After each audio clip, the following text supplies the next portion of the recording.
Good day, Crime Talk aficionados. It's Saturday, October 2nd, 2021, which means today is the weekly recap of the top stories throughout the week.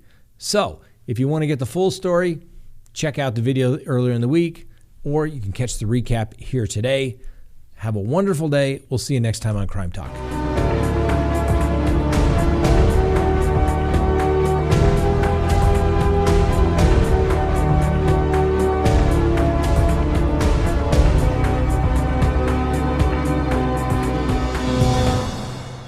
All right, first on the docket. Are the Laundries cooperating with the FBI? Well, the FBI on Sunday took several personal items belonging to Brian Laundrie in hopes of building a DNA profile of Gabby Petito's missing fiancé, according to the family's attorney. Now, investigators visited the Northport, Florida home of the Laundries, who cooperated with agents, according to their attorney. The FBI requested some personal items belonging to Brian Laundrie to assist them with DNA matching, and Brian's parents provided the FBI with what they could. While FBI agents were visiting Laundrie's parents in Florida, Petito's loved ones eulogized her at a funeral also on Sunday. They remembered her zest for life and obviously thought about the senseless death in this particular case. Now, obviously, most people know by now, but Petito's body was found in the Teton National Forest on September 19th. A medical examiner had ruled the 22-year-old woman's death a homicide, but has not yet released the specific cause of death. Now, Laundrie was named a person of interest in Petito's disappearance before she was found dead, but has not yet been named as a suspect in her presumed murder. Last week, the FBI issued an arrest warrant for Laundrie on suspicion that he accessed another identified person's financial account in late August and early September. Now, the family could have not cooperated in this particular case. They could have simply said, get a warrant. Is this truly cooperation, or maybe they figure it just doesn't matter because they are quite comfortable knowing that he got a significant head start on the authorities. Now, given the harsh conditions in the area where the authorities believe that Laundrie may be, it would appear unlikely that he could have survived there for any length of time. Now, my personal opinion is that unless he's hurt himself, which I don't think he did, I believe he is in a warm climate hanging low. Additionally, the warrant for the use of the credit cards is almost insignificant compared to the murder charge that has not yet been filed. There must be some issue that is not making it obvious that Brian Laundrie was responsible for the death of Gabby Petito. Now, the police just can't. One would think that if the FBI was able to locate the body and the coroner has announced that the cause of death was homicide, that they should be able to get an arrest warrant for Brian Laundrie by this point. There must be some issue there. Perhaps it's because they're waiting on the autopsy results. We just don't know the manner of death. As it relates to the DNA profile that is being requested or created by the FBI, they would need that DNA profile to compare it to other DNA that was possibly found at the crime scene. Now, since Gabby and Brian were engaged, it wouldn't necessarily be surprising if his DNA was found there since they'd been living together for several months in the van. We're just going to have to wait and see. This case gets a little more bizarre as time goes on. And as you may have seen, Dog the Bounty Hunter has shown up and offered his assistance. Unfortunately, it looks like the circus is beginning to arrive in town. I understand he has made a lot of money over the years and has a following, but in this particular case, I think he should just leave it to the FBI. Let me know what you think. Now, the police officers that handled this case in Utah just can't get a break. Recently released police audio recordings reveal that officers knew of the prior domestic violence allegation before pulling over Brian Laundrie and Gabby Petito in the days before the vlogger disappeared. Now, minutes before the couple were pulled over, an unidentified male caller told the dispatcher that the gentleman was slapping the girl and hitting her near a store in Moab, Utah around 4:30 p.m.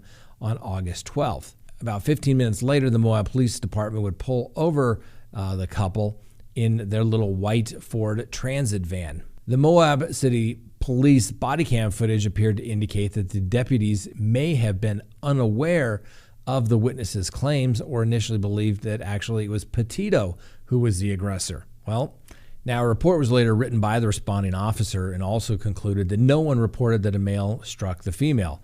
Well, that contradicts these reports and shows the dispatcher did in fact inform the officers of the allegations that Laundrie had been the aggressor. And you can hear the recording here, but the reporting party states that he sees the male in a domestic dispute. He got into a white Ford Transit van, has a black ladder on the back with Florida license plates. After one of the responding officers asks for the witness's phone number and victim location, dispatcher again indicates that Laundrie had struck Petito.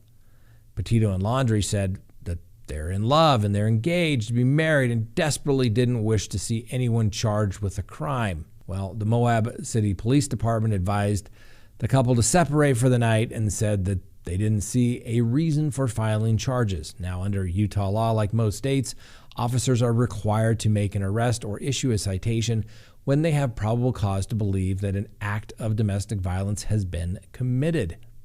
And the city of Moab has also said they will conduct a formal investigation into how the Moab City Police Department handled the August 12th incident between Petito and Laundrie. We'll just simply have to follow this case. Obviously, the more time that goes by, possibly Brian Laundrie is in a warm climate somewhere enjoying a drink on the beach. I personally don't think he's around here, but we'll just wait and see. You never know what twist or turn they will take. His parents certainly had something planned, I think, when they went camping, probably some sort of an escape route, and the parking of the car at the nature preserve, I think, was simply a decoy. But you have to remember, he wasn't charged with any crime at the time, so the parents probably aren't going to face any culpability as it relates to helping him get away because there was no crime charged. On to the docket. First, the Gabby Petito matter. Well, the parents of Gabby Petito's fiancé, Brian Laundrie, affirmed that they do not know his whereabouts 2 weeks after he was last seen. Now, their attorneys released the statement Monday night stating, quote, Chris and Roberta Laundrie do not know where Brian is. They are concerned about Brian, and we hope the FBI can locate him, end quote. That was through the attorney, Stephen Bertolini. Now, there's speculation by the public and some in the press that the parents assisted Brian in leaving the home in a way of avoiding arrest or on a warrant was issued after Brian had already been missing for several days is just wrong, according to their spokesperson. And the Laundrie parents obviously told investigators on September 17th that they had not seen him for 3 days earlier when he left their home with a backpack, saying that he was going to the nearby Carlton Reserve, the sprawling swampland that stretches over 25,000 acres in southwest Florida. Now, Brian Laundrie left his parents' home without his cell phone and his wallet, and his parents are concerned that he might hurt himself. Now, local police spent more than 10 days unsuccessfully combing through the Carlton Reserve, and the FBI, which has kind of taken over the case, is leading a more targeted search based upon intelligence and not just mere speculation that he may still be in that particular area. Now, the FBI did visit the parents' home to get personal items that would assist with a DNA match. Now, Laundrie has not been explicitly connected to Gabby Petito's death. Still, a federal warrant for his arrest accuses him of illegally using another person's debit card and PIN number on August 30th and September 1st. It is a little surprising that there is not an arrest warrant for murder. However, remember, you can only get a warrant if you have probable cause. Now, there is no statute of limitations on murder. The FBI should do things correctly and don't basically leap too soon and maybe not have all their ducks in a row, and it could jeopardize a case against young Brian Laundrie if he is in fact ultimately charged. I really don't particularly like this guy. I think he's going to turn into a three-ring circus. But Dog the Bounty Hunter announced this week that he is going to help in the search for Brian Laundrie. And there's now possible evidence, according to him and Brian's parents, that they were at a campsite thanks to 2 camping reservations under their name on September 1 through 3 and September 6 through 8. Now, it's been reported that the Laundries were seen driving with a small camper, so it is believed this is where they went, but there's only speculation that Brian was actually with them. Now, Dog the Bounty Hunter received a tip that Brian was spotted at the campsite as recently as Saturday. I doubt that's really going to be the case, but hey, you never know. Apparently, if you don't have any communication, you have no idea that the entire world is looking for you, apparently. Anyway, old Dog plans to head to Fort DeSoto Park area himself and continue tracking the leads. Dog has alerted authorities to the campground location because he believes that it could be a major clue in the manhunt. Not really sure, unless he just happens to be hanging around there, what exactly that would be, other than obviously that he was there. Now, another piece to the Gabby Petito puzzle: a man who apparently was on a road trip in Montana in late August believes that he saw Brian Laundrie the day before Laundrie's girlfriend, Gabby Petito, was last seen alive. Hunter Mannies is the name. He's 44, and he says that he was traveling in West Yellowstone on August 26 when he saw a man resembling Brian Laundrie at a bar called Bullwinkle Saloon. Brian was apparently by himself at the bar and then joined a group and only joined the conversation to say "stupid Southerners" and "effing Republicans." Manny's friend reportedly responded, "Stupid Southerners, ? She and I both have doctors in front of our names. Do you?" Manny's said he then tried to engage the man, asking where he was from.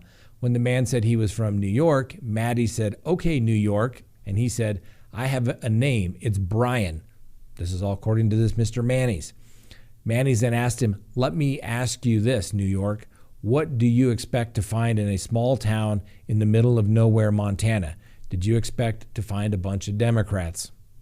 Manny said that he felt that Laundrie was alone, wasn't interacting with the bartenders, and stood out as somewhat odd. Now, a recent video was also released of Gabby Petito when she was 14 years old. She appeared in a music video for a tribute song for the victims of the 2012 Sandy Hook shooting, which was a school shooting massacre.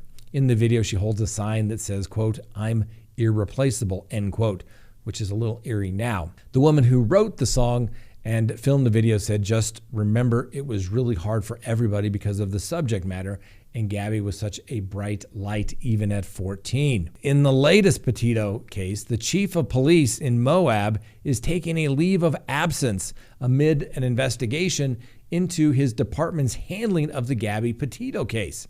Police Chief Brett Edge announced his departure from the role this morning after an announcement of the investigation.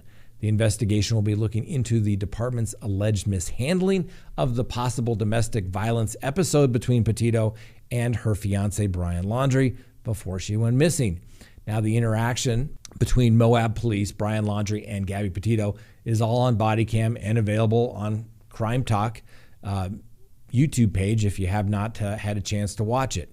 Some have criticized the Moab Police Department's handling of the incident between the two lovers, now alleging that not enough was done to remove Petito from a potentially dangerous situation.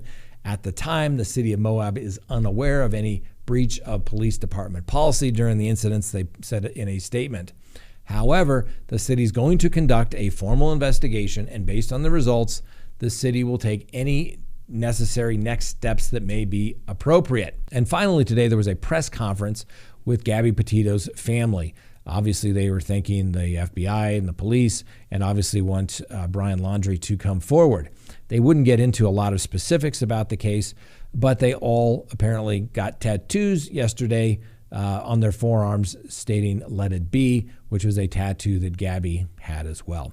Please go to crimetalksearch.com, sign up for a background subscription service. You'll be happy you did. If there's anyone out there you were ever curious about, what was in their background, now is the time to do it. If you're going to get involved with somebody, now is the time to do it. When you go to crimetalksearch.com, you put in the name, literally millions of public records are searched, and a report is generated. And it's going to give you a report. If they have multiple social media accounts, you're going to find it. If they have multiple phone numbers, multiple email addresses, it's going to be found. And more importantly, you're going to get information regarding criminal history. Hopefully the person you're searching has none whatsoever. But if it's there, it's going to be found. You're going to get everything you'd want to know, whether you're going into business or whether you're going into a personal relationship. You're going to be able to find out the information you want to know. So go to crimetalksearch.com, sign up today. You'll be happy you did. All right, moving on. That's right, the Barry Morphew matter. The things are getting more bizarre as we speak. So there's a woman by the name of Shoshona Darkey, and hopefully I'm pronouncing that name correctly. Anyway, this woman was accused of having a relationship with Barry Morphew, and she's been arrested for trespassing.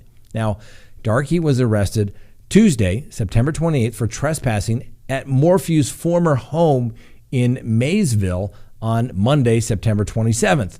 Investigators reviewed several different home security recordings and verified the information provided by the homeowner.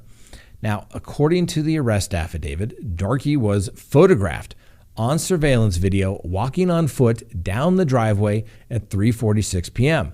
The homeowners did not give permission for Morphew or Darkey to enter the property and wished to pursue charges against Darkey. At 3:47 p.m., Darkey is seen on the video carrying what appears to be a package, some sort of box, under her left arm. Now, Shoshona's arrest affidavit, according to the Chaffee County Sheriff's Office, depending on how you pronounce it, Darkey removed a package from the front porch where there was a no trespassing sign. An arrest warrant issued on Tuesday, and she was taken into custody in Maysville without incident the same day. The police moved fast on porch pirates out there in Chaffee County, that's for sure.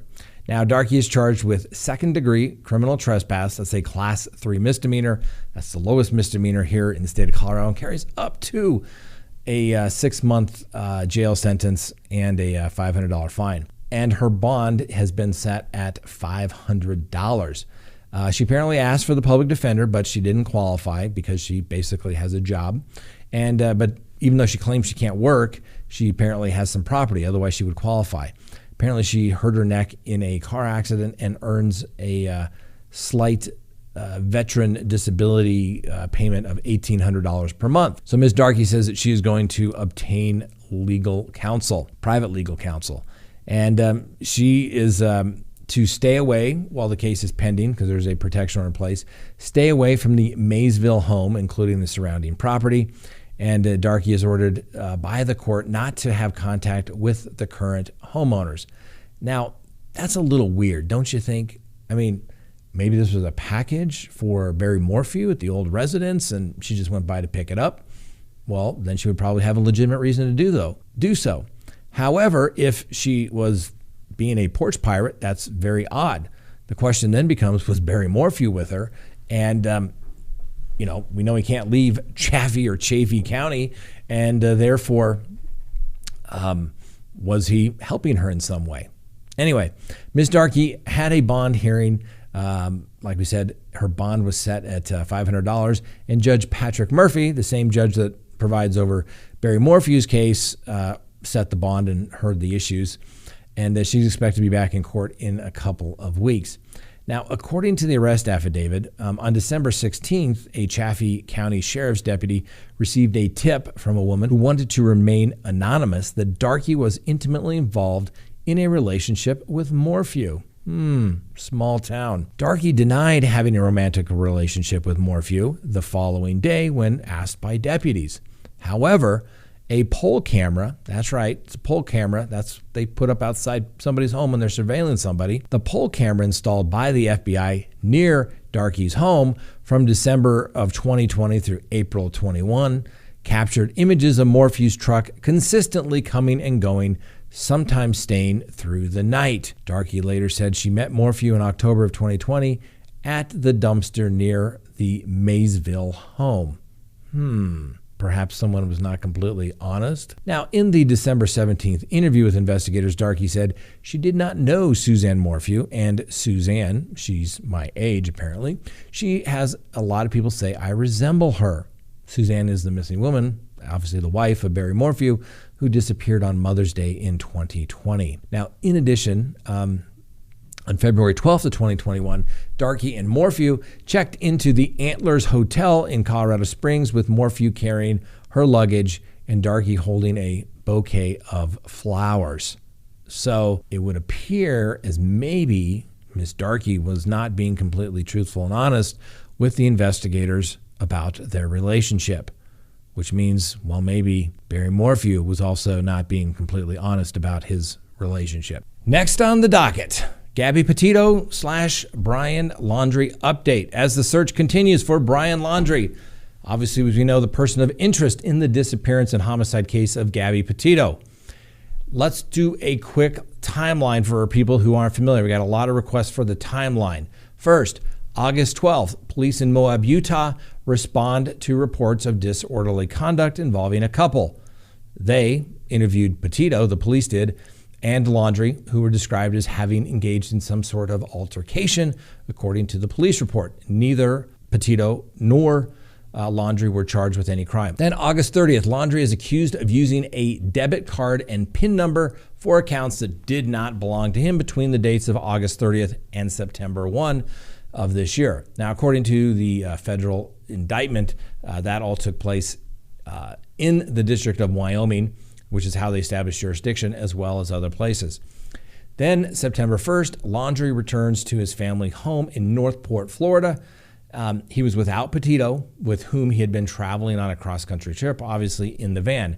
The van was actually owned by Gabby Petito, and the van was recovered at his residence. September 6th through 8th, Laundrie and his parents, Chris and Roberta, stayed at the Fort DeSoto campground, according to officials, as well as confirmed by the family attorney. Now, the sheriff's office has stated it is not currently investigating the campground, and it is unaware of any confirmed sightings of Brian Laundrie. September 10th, the weekend, Karen Aberts, a neighbor of Laundrie's, said the last time she saw Brian at the family home was sometime on the weekend of September 10th. Gabby Petito's family reported her missing on Saturday, September 11th. Jump to September 14th, Laundrie's parents told police on September 17th that was the last time they saw him, September 14th. He had left their home with a backpack and said he was going to camp in the nearby Carlton Reserve. On September 19th, Petito's remains were found in Wyoming at the Teton National Forest. Her death was initially ruled a homicide by the coroner. Well, now there's questions surrounding a phone allegedly purchased before Brian Laundrie's disappearance, which may have been answered by an attorney representing the Laundrie's family. It says that the date the phone was bought remains unclear, but FBI agents reportedly pulled security footage from an AT&T store in Northport, Florida, and discovered that Laundrie and an older woman went into the store on September 14th, the day that Laundrie disappeared. They reportedly bought a burner phone on the same day. What's a burner phone? That's basically a phone where you can prepay it. It's not registered necessarily to you, and you can normally give any name you want for those burner phones. Normally, I've seen lots of clients over the years, they use burner phones and they put in words like Scarface or Al Capone, something along those lines, so they don't have to use their real name. And guess what? People at the store don't care. Now, the attorney Stephen Bertolini released a statement saying that he can confirm that a phone was purchased on September 4th, 2021. Brian opened an account with AT&T for that phone, not a burner phone, Bertolini said in a text to reporters. It was also confirmed that Brian left that phone at home the day he went for the hike on September 14th, and the FBI now has that phone. Bertolini, the attorney, told a different story to news outlets saying that the FBI has Laundrie's phone, but claimed he didn't know the exact date the phone was purchased. He said, "I never confirmed that the date of the phone was purchased, as I do not have the specific date, only that a phone was purchased and Brian left it at home the day he went for a hike in the nature preserve, and the FBI now has the phone." Otherwise, no comment. I'm not exactly sure why the attorney, Mr. Bertolini, is commenting in public, even on behalf of the family. What good is going to come from that whatsoever? I don't know. He should probably stop, in my humble opinion. Now, the FBI declined to clear up any confusion, stating that they can't comment due to an ongoing investigation. As we mentioned yesterday, the family attorney, he confirmed that Brian and his parents did in fact go to this campsite some 64 miles away at the nature reserve, where the FBI and local law enforcement have been looking for Laundrie since he vanished now 15 days ago. The attorney also says that all three left the campground together, and a Florida County Sheriff's Office has now turned in surveillance video of the campground, but they haven't said what the video apparently shows. The family departure from the park was 6 days after Brian Laundrie returned to his Florida home alone in the white van, and he and Petito obviously didn't get to finish their cross-country trip. The overnight camping trip was also 4 days before Petito's mother, Nicholas Schmidt, reported her missing on September 11th, though investigators have said the young woman's cell phone had been turned off since about August 27th. Now, a Florida couple claims they've camped next to Brian Laundrie and his family and may have captured him in a selfie to prove it. Marcy and Kenny Newsom of Fort Myers, Florida, camped next to the now missing Brian Laundrie and his parents after checking in to the Fort DeSoto Park on Labor Day. A couple states that in the background there's a guy walking across the field, Marcy Newman claims, and the photo is blurry, so it's unclear if the photo showed Laundrie, but Newsom said the three campers she saw kept to themselves during the stay. They were there, and then they weren't, according to Marcy Newsom. Now, Brian Laundrie's attorney, Stephen Bertolini, confirmed Tuesday that Brian did in fact go camping, as we mentioned, with his parents, but insisted that they all returned together. In a new report, apparently dozens of 911 calls were made at the Laundrie's home, some even before she was reported missing. There were at least 46 911 calls or response requests related to the Northport, Florida home of now fugitive Brian Laundrie. There were at least 2 calls placed on September 10th, one just before 4 p.m. and one just before 6:30 p.m., and 3 more were placed on September 11th, the day Petito's mother, Nicole Schmidt, filed a missing persons report with the Suffolk County Police Department in New York. Police returned on September 14th, 15th, 16th, and twice on the 17th of September. The records do not indicate who placed the 911 calls, and all summaries have been redacted, only providing brief descriptions such as "problem settled," "no police action needed," or "reports submitted." The most recent records provided by the police were from about 5:10 p.m. on Monday, with calls earlier in the day at 8:06 a.m., 8:28 a.m., 1:29 p.m., 2:45 p.m., and 4:13 p.m. Apparent reasons for the 46 calls include disturbance, follow-up investigation, patrol check, and public service. Meanwhile, apparently tensions are boiling over at the Brian Laundrie's block in Northport, Florida.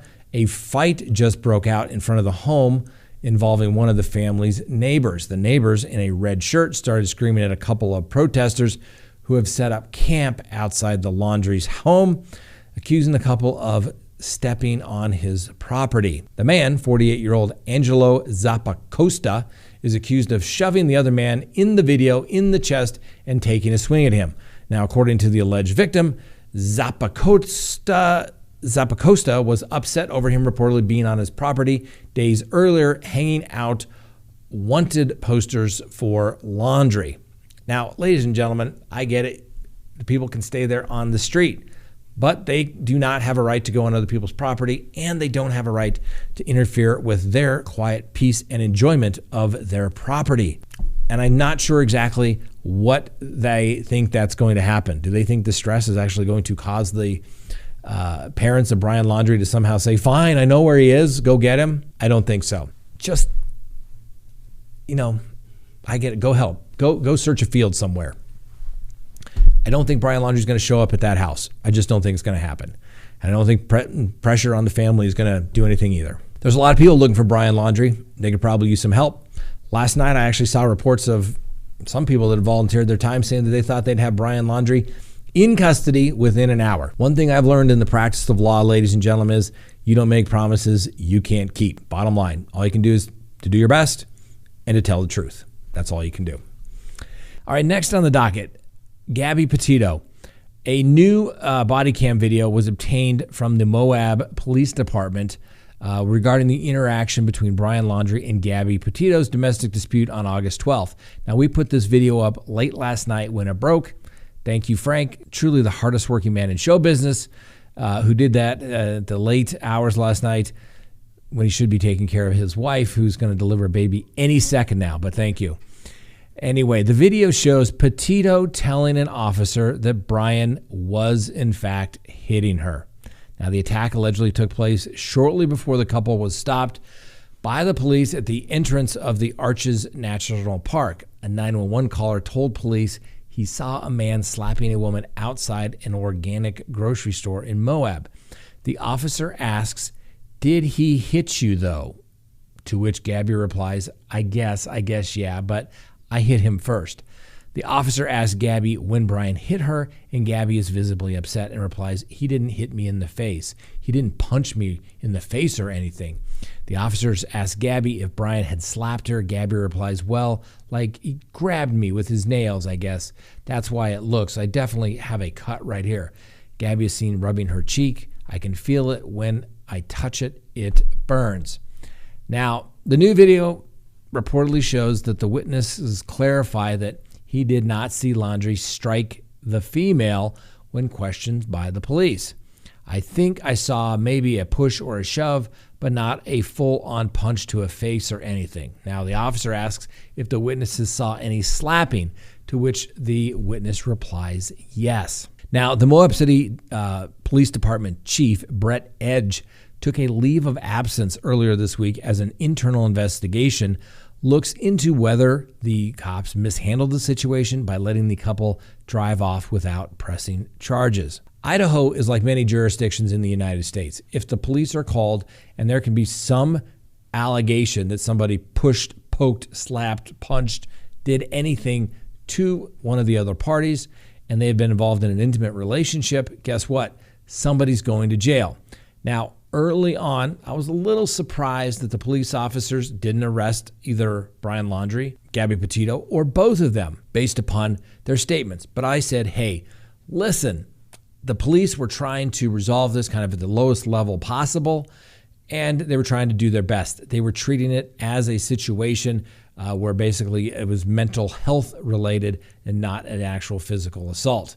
However, now it looks like I think the police officers should have arrested basically both of these individuals because they both admitted to, or their allegation that Brian hit Gabby, and Gabby admitted that she hit him, Brian Laundrie. So I think they both should have been arrested. And, you know, like I said, as a criminal defense attorney, you like to see it where, you know, maybe hopefully things are resolved. You don't like to second guess in this particular situation. It's a tough call. Would it have changed anything? Who knows? But the reality of it is, I think the police probably should have arrested him. I know it's a little bit different than what I have said, but maybe both of them going to jail would have realized that maybe this is a toxic relationship. It's not going to work, and we could all go our separate ways without, obviously, somebody winding up deceased, murdered. So, more news. The search for Brian Laundrie continues today as North Carolina authorities have been investigating several calls suggesting that Brian Laundrie is hiding out on the Appalachian Trail. Now, the Appalachians is understood to be an area familiar with Laundrie, who is previously reported to have once lived there by himself for months. This area has also been a focus for the private search team led by Dwayne Dog, the bounty hunter. Chapman, now whose daughter Lisa Chapman tweeted a plea for experienced hiking survivalists near the Appalachian hiking trail in North Carolina. Alyssa tweeted on Sunday, if you have hunters in your family near the Appalachian Trail in North Carolina, tell them to check your game cameras. Watauga officers have a detective monitoring a mass online post claiming that people are seeing Brian Laundrie in Boone, North Carolina. Now, Watauga County Sheriff Len Hageman said, "We actually had a conversation with the FBI this morning, and Hageman told everybody that if there's something legitimate, we'll check it out. If there's something more to it, then the FBI will be contacted, but not on every call," which basically means we're being bombarded completely based upon people thinking that everybody looks like Brian Laundrie. Now, if you take a look at Frank on the other side of the camera here, it could be a sighting of Brian Laundrie. They look very similar. Is there something you'd like to tell me, Frank?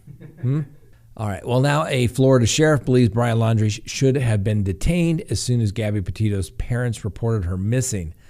The Polk County Sheriff Grady Judge told a press conference on Thursday that he would never have let him out of their custody. In his office had been the ones handling the case when Mr. Laundrie returned home to Florida alone, driving Petito's van. Judge also indicated that Laundrie should have been arrested by police officers responding to the reports of the dispute involving Petito and Laundrie in Moab. And I agree with him on that, but I'm not exactly sure what charge he would have held him for down there in Florida. Sheriff, maybe you could let us know. Judge commented also that I can tell you that, and according to Florida law, when she was the victim of domestic violence originally, he would have been arrested.